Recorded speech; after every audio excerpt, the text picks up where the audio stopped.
अस्सलाम वालेकुम जी। इस वक्त सुप्रीम कोर्ट के सामने खड़े हैं, यहाँ खड़े होकर इंतज़ार कर रहे थे तो हमें बड़ी मशहूर मारूफ शख्सियत जो इस्लामाबाद, जिनको हम हॉलैंड से बैठ कर देखते हैं, डिस्कस करते हैं, तैयब भाई नज़र आए हैं। एक तो भाई बहुत शुक्रिया, मैंने इनको सड़क क्रॉस करते देखा तो मैंने कहा चलो सलाम भी लें और उसके बाद इनसे ये भी पूछें कि ये कल कुछ सवालात थे, कुछ चीज़ें कर रहे थे मौलाना फजल रहमान साहब के बारे में। सर क्या हुआ मौलाना फजल रहमान से? सुना है कुछ डिमांड्स की हैं उन्होंने पीटीआई से। देखिए, जो एक इंकशाफात हुए हैं उसके मुताबिक ये है कि तहरीक इंसाफ और JUI की कहीं पे मीटिंग हुई और सिटिंग हुई। अगरचे वो एक खुफिया टाइप चीज़ें थी, लेकिन चीज़ें आपको पता है कि सतह पे आ जाती हैं। तो उसके तहत जो सुन रहे हैं वो ये है कि मौलाना साहब ने PTI से दो बड़े डिमांड रखी हैं PTI की, कि एक तो CM शिप खैबर पख्तूनख्वा की मुझे दी जाए, सुहेल अफरीदी की जगह पे बंदा है मौलाना फजल रहमान का। दूसरा उनका ये डिमांड थी कि यहाँ पे जो अपोजिशन लीडर का ओहदा है कौमी असम्बली में वो भी मुझे दिया जाए। ये डिमांड्स आई हैं, यानी कि अपोजिशन भी मांगी है वफाक के अंदर और हुकूमत मांगी है खैबर पख्तूनख्वा के अंदर। वहाँ पे PTI ने रजिस्ट किया, उन्होंने कहा कि मैंडेट तो KPK में हमारा ज़्यादा है, तो आप किस तरीके से हम आपको CM शिप दे दें। तो उन्होंने फिर मिसाल दी कि पंजाब में परवेज़ इलाही का मैंडेट नहीं था, वो आपका ही मैंडेट था, लेकिन आपने पंजाब में परवेज़ इलाही को CM बनाया है, तो KPK में मुझे या मेरे बंदे को मंजूर भट्टू को भी बनाया था, ने याद होगा बिल्कुल। तो वहाँ पे भी ये पंजाब आप KPK में भी ये कर सकते हैं। और फिर इसमें PTI के अंदर भी ये बात सामने आई कि जो खान साहब ने जिम्मेदारी लगाई थी अपोजिशन लीडर बनवाए पार्टी से बाहर के महमूद खान अचकजई को और अलामा राजा नासिर को, उनको जो टास्क दिया गया था वो टास्क फुलफिल नहीं कर सके। पॉलिटिकली जो टास्क उनको मिला था तहरीक चलाने का और वो सारा कुछ, तो उसमें भी अब ये है कि PTI के अंदर जैसे मिनिस्टर गौर हैं, इवन के सुहेल अफरीदी के बारे में भी हमने सुना कि वो एग्री कर गए हैं।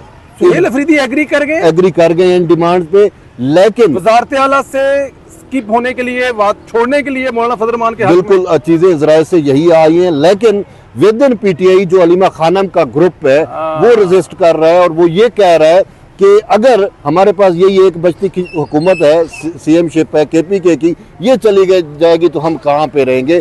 तो दूसरे में वो उसको लॉजिक ये दिया जा रहा है कि मौलाना फजल रहमान जैसे अपोजिशन कोई नहीं अदा कर सकता, वो अगर अपोजिशन में हमारे साथ आते हैं और पूरी हमारी अपोजिशन को लीड करते हैं तो खान साहब भी बाहर आ जाएंगे, क्योंकि हमारा एक ही एजेंडा है खान को बाहर निकालने का। तो हम मौलाना साहब के साथ ये बारगेन कर लेंगे कि हमारा कैदी नंबर 804 या खान साहब को आपने बाहर लेके आना है। तो इस हवाले से कल अलीमा खानम से सवाल हुआ जी। अलीमा खानम ने इस सवाल की ना ही तरदीद की, ना ही तायीद की। मतलब ये बात इसको तकवीयत देती है, वो बस उसको थोड़ा मजाक में अच्छा तकवीयत देती है, वो बस उसको थोड़ा मजाक में अच्छा मैंने मुखालफत की, अच्छा ये करके उन्होंने इस बात को टाल दी। फिर चूंकि क्लियर चीज नहीं हो रही थी, फिर ये सवाल किया गया शायद खटक से, जो तहरीक इंसाफ के पार्लिमानी लीडर हैं कौमी असम्बली में, उनसे कहा कि आप मौलाना साहब की ये जो डिमांड है और ये जो मुलाकात हुई है, क्या इसकी आप तायीद करते हैं या तरदीद करते हैं? उन्होंने भी तायीद और तरदीद किए बगैर ही वहां से चल दिए। लेकिन मुझे जरा ये बताएं तैयब भाई, इससे पहले तजर्बे किए जा चुके हैं, वकीलों वाला तजर्बा किया जा चुका है, अलामा राजा नासिर बासरत तजर्बा किया चुका है, अचकजई वाला तजर्बा किया जा चुका है। इन तमाम तजर्बात की रोशनी में पाकिस्तान तहरीक इंसाफ को कामयाबी तो कोई नहीं मिली, तो क्या ये कामयाब तजर्बा हो सकता है कि मौलाना फजल रहमान, इमरान खान साहब भी जेल के दरवाजे तोड़ के बाहर ले आए? देखिए, मौलाना साहब, चूंकि मौलाना साहब के पास जो है ना वो स्ट्रीट पावर भी है, स्ट्रेंथ भी है, वो प्रेशर डालना भी रियासत में जानते हैं और उनको एक मंजे हुए सियासतदान है। लेकिन मौलाना साहब का एक और मामला भी है कि मौलाना साहब थोड़ा पैरामीटर्स के अंदर रहते हैं, हदूदों कयूद में। वो जो 1973 का आइन और आइनी तनाजुर में वो सब कुछ उसी चीज के अंदर ही तय करते हैं, वो पिच से बाहर नहीं जाते। उनको पता है रेड लाइन कहाँ पे है और रेड लाइन को क्रॉस करने के क्या सर्कमस्टेंसेस हो सकते हैं। तो मौलाना साहब सिस्टम के अंदर रह के सिस्टम को तब्दील करने वालों में से हैं। वो ये नहीं है कि सिस्टम के बाहर जाके जैसे PTI करती रही है कि असम्बलियाँ तोड़ दो, ये कर दो, वो कर दो, या वो रेड लाइन फलांग के रियासत मुखालिफ एक चीज़ें लेके आ गए। तो ये तो है मौलाना साहब पे है। लेकिन ये बात ये है कि मौलाना साहब का जो शुरू में स्टांस था, जब ये तरीके तहफ़्फ़ुज़ यानी पाकिस्तान की बुनियाद रखी जा रही थी, ये मौलाना साहब के पीछे जमातें नमाजें पढ़ते रहे, असद कैसर और पूरी अपोजिशन जो है PTI की, इवन के अलामा राजा नासिर भी नमाज पढ़ते रहे मौलाना साहब के पीछे। तो उस टाइम मौलाना साहब ने इस वजह से इनकार कर दिया था कि आप तहरीक वो कामयाब होती है जो अवाम के नुक्ता नज़र के मुताबिक चलाई जाए, जो इंडिविजुअल के लिए या नज़रिए पे तहरीक चलती है, इंडिविजुअल के लिए तहरीक नहीं चलती। आपका जो मतमा नज़र है वो सिर्फ इमरान खान की रिहाई है, तो इस वजह से आपकी तहरीक उस सिमत नहीं चल पाएगी और मैं आपका साथ नहीं दे सकूंगा। लेकिन अब चूंकि हुकूमत की जानिब से भी शायद मौलाना साहब को वो चीज़ नहीं मिली, तो मौलाना साहब ये दोनों डिमांड तो हुकूमत से भी की गई थी ना, जो नहीं मिली तो अब वो पाकिस्तान तहरीक इंसाफ के पास। बिल्कुल, मौलाना साहब ने थोड़ा सा देखिए, पिछले दिन जो अभी स्टेटमेंट दी है वकला कन्वेंशन के ऊपर, मौलाना साहब ने कहा है कि मुझे ऑफर की गई कि आप खैबर पख्तूनख्वा की हुकूमत ले लो। मैंने उनको कहा कि मुझे उस घोड़े पे नहीं बैठना जिसकी डोरे मेरे हाथ में ना हो। ये मौलाना साहब का ऑन द रिकॉर्ड स्टेटमेंट है। लेकिन अगर आप देखें, जब सुहेल अफरीदी का सीएमशिप बन रही थी या सीएमशिप के लिए इंतखाब होने जा रहा था, तो उसको ना नून लीग ने चैलेंज किया अदालतों में, ना पीपल्स पार्टी ने चैलेंज किया। अब वहां पे अगर आप देखें कि जितना नून लीग का मैंडेट मुल्ला फजल रहमान का मैंडेट है, बिल्कुल उतना ही नून लीग का मैंडेट है, बिल्कुल बराबर मैंडेट है।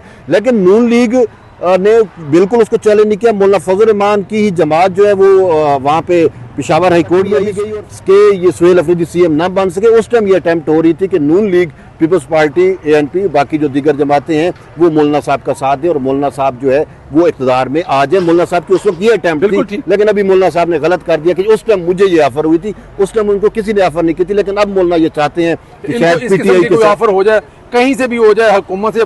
मुझे जरा बताएं कि आखिर में मौलाना साहब का जो बयान है, काफ़ी वो उस पर हंगामा खड़ा हुआ है, वो भी एक प्रेशर डालने की कोई वजह थी या वो उनकी जुबान से निकला है, अब उस पर वो कायम हो गए? वो हालांकि मौलाना साहब तो बड़े समझदार इंसान है। देखिए, मौलाना साहब मंजे हुए सियासतदान हैं, उसमें दो चीज़ें हैं। एक तो मौलाना साहब वाकई रियासत के ऊपर, हुकूमत के ऊपर दबाव डालना चाह रहे थे और उन्होंने दबाव ही डाला है। लेकिन उस दबाव डालते डालते मैं उनको ये देना चाह रहा हूँ कि उनकी ज़बान कहीं स्लिप हो गई है। देखिए, वो एस्टेब्लिशमेंट पे तनकीद करते हैं, करते रहे हैं माजी में भी, अब भी, वो ठीक है। लेकिन जो शोधा से मुतल्लिक है ना उनके बेहतर कौन जाता है शुदा का, क्योंकि उनके सूबे में उनके लोग सर बिल्कुल वो खुद जो है शोधा की नमाज जनाजा पढ़ाते रहे हैं, सारा कुछ है। लेकिन वो फरते जज्बात में कहीं मौलाना साहब को स्लिप हुआ है। लेकिन फिर मौलाना साहब के ऊपर जिस तरीके से प्रेशर भी आया, अब वो बात ये है कि मौलाना साहब कहें कोई एक जर्नल है जिसने ये मूवमेंट चलाई, ऐसा नहीं है। देखें, जब कौम के हीरो होते हैं शहीद, जब आप उनकी तज़हीक करेंगे तो फिर कौम ही आपसे सवाल पूछेगी। मैंने कुछ शोधा की माओं के भी बयान सुने जिसमें वो कह रहे हैं कि हम करोड़ों रुपए देने को तैयार है मौलाना साहब को, मौलाना साहब अपना बेटा तो थोड़ा भेज देना।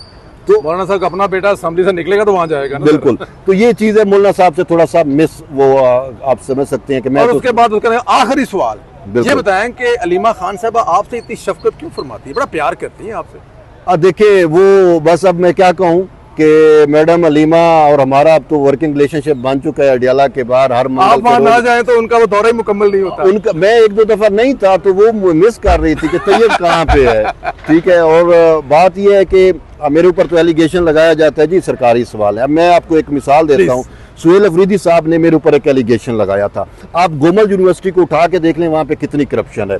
जब अडियाला जेल के बाहर सुहेल अफरीदी, मीना अफरीदी और अलीमा खानम ये सब प्रोटेस्ट कर रहे थे, सिटिंग था, तो गोमल यूनिवर्सिटी के कुछ स्टूडेंट्स आए और जो पीएचडी स्कॉलर्स थे, उन्होंने कहा कि वहाँ पे तो ये बाजार गर्म हुआ है, अकरबा परवरी है, मीना अफरीदी पैसे लेके ये इतनी अपॉइंटमेंट कर रहे हैं, एक ही कबीले के इतने लोगों को, फलां फलां को, वो पूरा एक स्कैंडल था।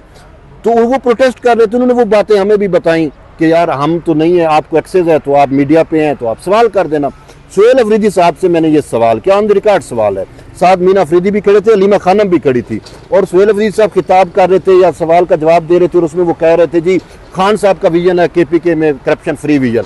मैंने कहा कि आपने खान साहब का विजन करप्शन फ्री केपीके कहा है, आपके साथ आपके एजुकेशन के और हायर एजुकेशन के जो मिनिस्टर हैं मीना अफरीदी खड़े हैं, इनसे आप पूछ लें कि यूनिवर्सिटियों का क्या हाल है। गोमल यूनिवर्सिटी का स्कैंडल सबसे बड़ा है, आपने वीसी को भी साइड पे कर दिया कि वो जेली डिग्रियां। इनसे आप पूछ लें कि यूनिवर्सिटियों का क्या हाल है। गोमल यूनिवर्सिटी का स्कैंडल सबसे बड़ा है, आपने वीसी को भी साइड पे कर दिया कि वो जेली डिग्रियां पकड़ रहा था।